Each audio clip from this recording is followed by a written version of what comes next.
My wife cheated with my business partner, stole $250, $0, and now they're trying to kick me out of our house during the divorce. Everything's unraveling in ways I never saw coming. Hello, everyone. Dear listeners, please share your thoughts in the comments section below. And don't forget to like, share, and subscribe. Now, let's begin the video. Using a throwaway for obvious reasons with certain specifics modified to preserve anonymity.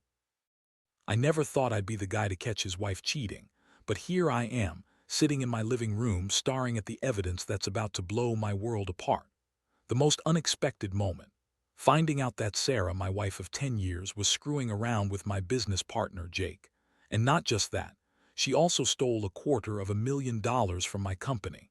It all unraveled so fast I can barely keep up with it. I want to tell you I saw it coming, but honestly, I didn't have a clue. She was acting a little off lately, maybe a little more irritable, but I just chalked it up to stress or her being bitchy as usual. I never imagined she'd do something this calculated and cruel. It started a few weeks ago when I noticed she was spending a lot of time on her phone, more than usual. She'd hide it when I came into the room, and her texts seemed secretive. She'd get defensive when I asked about her phone or her whereabouts. I figured she was just talking to friends or maybe planning some kind of girls' night out. But then I started noticing she was missing money from the account, small amounts at first, then larger sums. I brushed it off as her just being forgetful or maybe spending more than she should. Still, the nagging suspicion grew. One night I decided to check our bank statements more carefully. I saw a transfer of $50, $0 to an account I didn't recognize. I looked closer and saw it was to a person named Jake, my business partner. That's when my stomach sank. I couldn't believe what I was seeing. My mind raced. Was she having an affair with Jake? Had they been planning this? I remember feeling a cold shock, like the air had been knocked out of me. I thought about confronting her then, but I wanted to be sure. I started digging, hacking into her phone when she left it unattended, going through text messages. That's when I found the messages flirtatious, downright explicit, with plans to meet up, talk about money, and even talk about us moving away together. It was disgusting, really. The way she lied so effortlessly.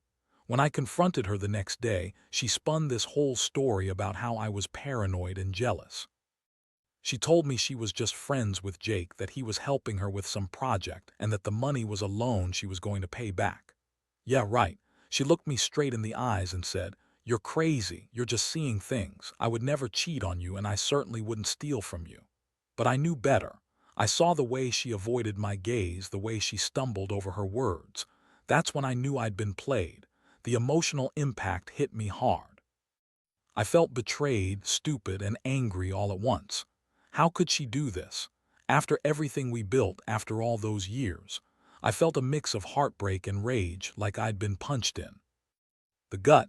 I wanted to scream, to cry, to do something, anything to make it stop. I felt so stupid for trusting her, for believing she was faithful. And the worst part, she was still acting like she was innocent, like I was the one overreacting. But I knew the truth now. She'd been lying to my face for months. I started questioning everything. Was she even my wife, or just some person who was using me? Did she ever love me? Or was I just a mark for her to manipulate and steal from? That night I couldn't sleep. I kept replaying the moments when she'd lie, the times I missed the signs. I was furious at Jake too, my supposed business partner who I thought I could trust. Turns out I was just another fool. I wondered how much she'd taken from the company. 250, zero in total, she told me later. That's when I realized this wasn't just an affair. It was a full-blown betrayal that could ruin me financially and emotionally. I didn't know what to do next. My mind was racing with questions. How long had this been going on?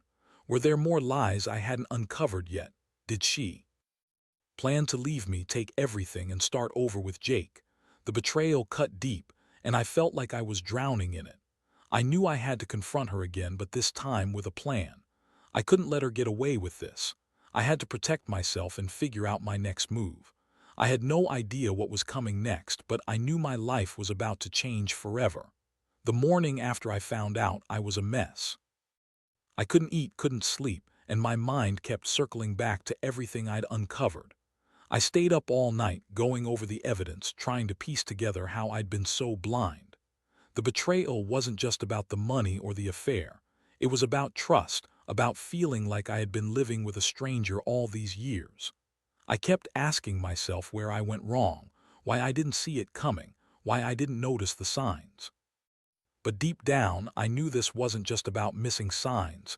She was a manipulator, a liar, and she had been playing me from the start. By noon, I knew I couldn't keep pretending everything was okay. I had to confront her again, face her bitchy attitude, her lies, her sneering denial. I called her into the living room and she sauntered in, acting like she had no idea what I was about to say. That pissed me off even more. I looked her dead in the eyes and said, "Sarah, I know everything. The money, the affair, you lied to me. How long has this been going on?" She rolled her eyes, crossing her arms. "Oh, really? You're just going to accuse me now? You're crazy, Jack. You're always paranoid. Maybe you're the one messing around." That was her typical response: denial, deflection, blame shifting. I didn't buy it. I told her I had proof, that I'd seen the bank transfers, the messages. Her face twisted into that familiar sneer. "You think I'm some kind of slut? You really think I'd cheat on you? You're just insecure, and stealing from you, that's ridiculous. You're overreacting as usual." I lost my temper then. I told her she was full of shit, that I wasn't stupid, that I knew she'd been screwing Jake and stealing from my company for months. She started crying, fake tears that didn't reach her eyes. "Jack, I swear I love you. I never meant for this to happen. Jake's just a friend and the money was just a loan I was going to pay back. You have to believe me." But I didn't believe her. How could I? I'd seen her texts. I'd seen the transfers. I knew she'd been lying all along. I told her I wanted her out of the house, that I was done trusting her. She shrieked, called me crazy, said I was overreacting, that I was ruining everything. That's when I knew she was going to fight me on everything, and I honestly felt like I was fighting to save what little dignity I had left. That night, I sat alone, staring at the wall, trying to process what had just happened. I felt numb, like I'd been punched so hard I couldn't feel anything anymore. The betrayal cut so deep I wondered if I'd ever be able to trust anyone again. I kept asking myself, how did I miss all the signs? Was I too blind, too stupid to see what was happening right under my nose? The anger simmered just beneath the surface. I wanted to lash out to make her pay, but I knew that wouldn't bring back the money or undo the damage. I also started thinking about the bigger picture. The money she stole, 250, was a huge chunk of my savings. It was meant for our future, for my kids' college funds, for remodeling the house. Now it was gone, and she was still trying to deny it. I realized I had to do something about it, but I didn't know where to start. I felt like I was unraveling piece by piece. The house, my reputation, my sense of stability, all of it was slipping away. I was furious at her, furious at myself for trusting her, and furious at Jake for betraying me too. I'd always believed in honesty and loyalty, and now I was left with nothing but a trail of lies and betrayal. I knew I had to get legal advice, but honestly, I was too overwhelmed to even think clearly.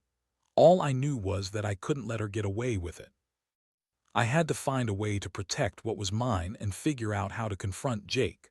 But the emotional toll was taking its toll, and I wondered how I was going to pick up the pieces.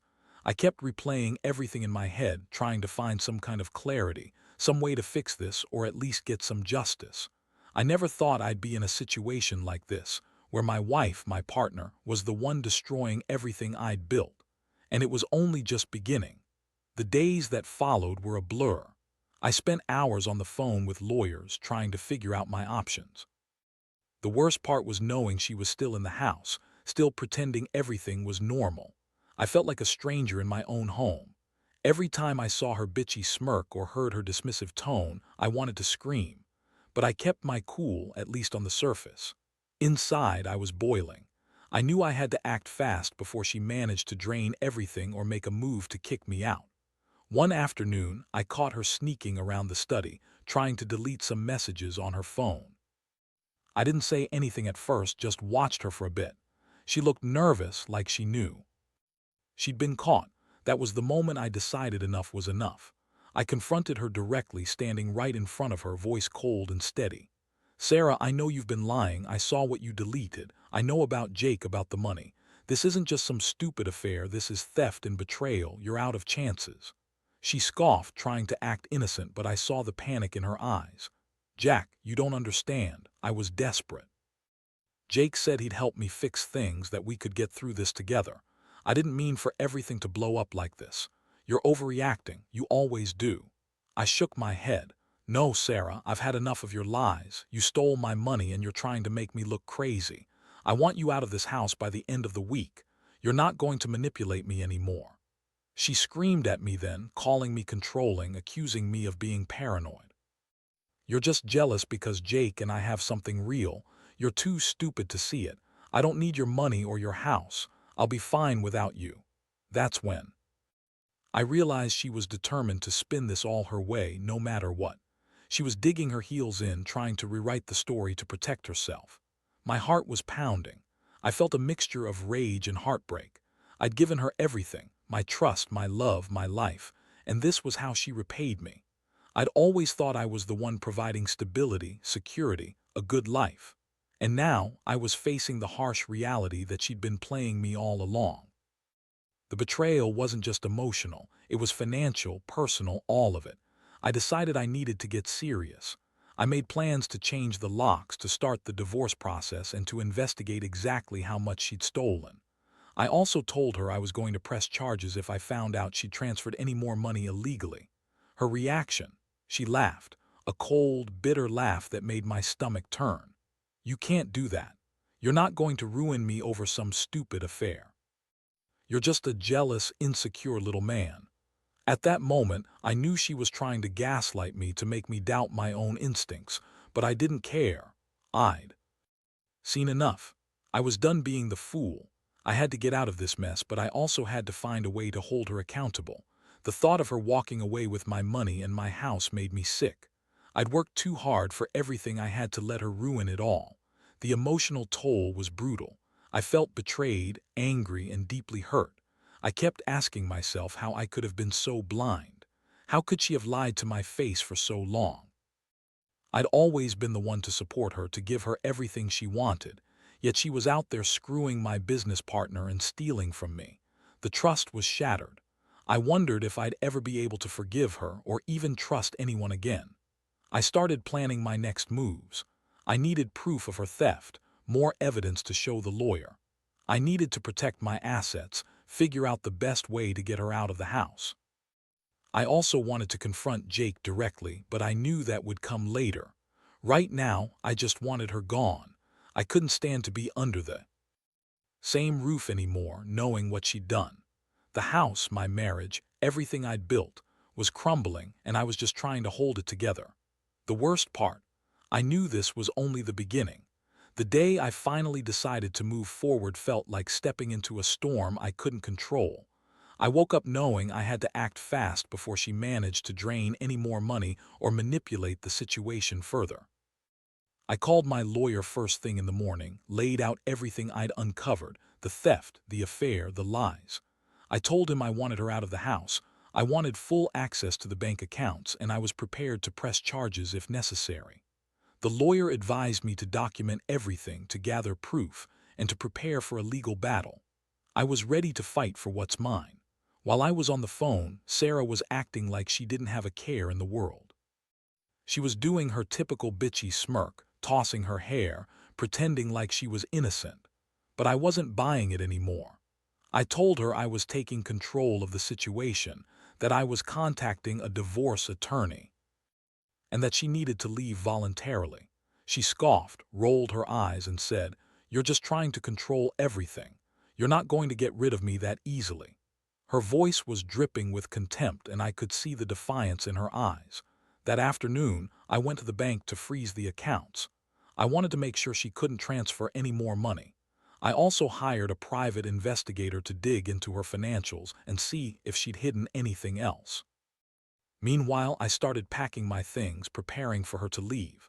I wasn't going to let her drag this out, not anymore. I've been a fool for trusting her for so long, but now I was taking back control. She saw me moving stuff out, and her bitchy attitude got even worse. She started screaming at me, calling me names and accusing me of ruining her life. You're just jealous, Jack. You're insecure because I don't want to be with a little beta male like you anymore. Jake's better than you anyway. That was her usual line, trying to tear me down, trying to make me feel small. But I was past caring about her insults. I just wanted her gone. I told her she had until the end of the week to pack her things and leave, or I'd have the authorities involved. That night I sat alone in what used to be our bedroom. The silence was deafening. I felt like I was living in a nightmare I couldn't wake up from. I kept replaying everything, her lies, the stolen money, the affair. I felt a mixture of rage and sadness. How could she do this? After all those years, all the promises, all the moments we shared, she had been secretly planning her exit with Jake the whole time. It made me sick, but I also knew I had to stay strong. I couldn't let her see me break. I had to keep my head clear for the next steps. I spent hours on the phone with my lawyer, discussing how to file for divorce, how to get a court order to freeze her assets, how to protect what was left of my business. I realized I wasn't just fighting for my money. I was fighting for my dignity, for my sanity. I'd never felt so betrayed, so humiliated in my life. And yet I knew I had to stay focused because this wasn't over yet. I also started thinking about how I'd rebuild after this. The house, my reputation, my peace of mind, all of it was now in question. I'd been yes, but I wasn't going to let her destroy everything I'd worked for. I promised myself I'd get through this, no matter how hard it was. I'd confront Jake soon enough, but for now, I was just trying to process how everything had gone so wrong so fast. I'd trusted her, loved her, and she'd betrayed me in the worst way possible. The pain was still fresh, but I knew I had to keep moving forward. I couldn't let her win. The next few days were a whirlwind. I had the legal paperwork in motion, the bank accounts frozen, and a court date scheduled to get her out of the house. It was surreal, like watching everything I built crumble right in front of me. Every time I saw Sarah's face, I felt a mix of disgust and heartbreak.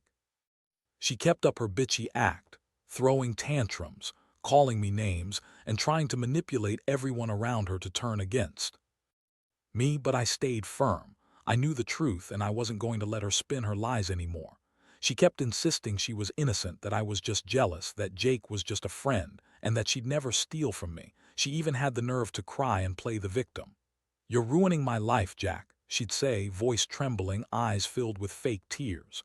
"You're the one who's paranoid and insecure. I didn't do anything wrong, and you're just trying to control me." But I'd heard enough. I knew her game now.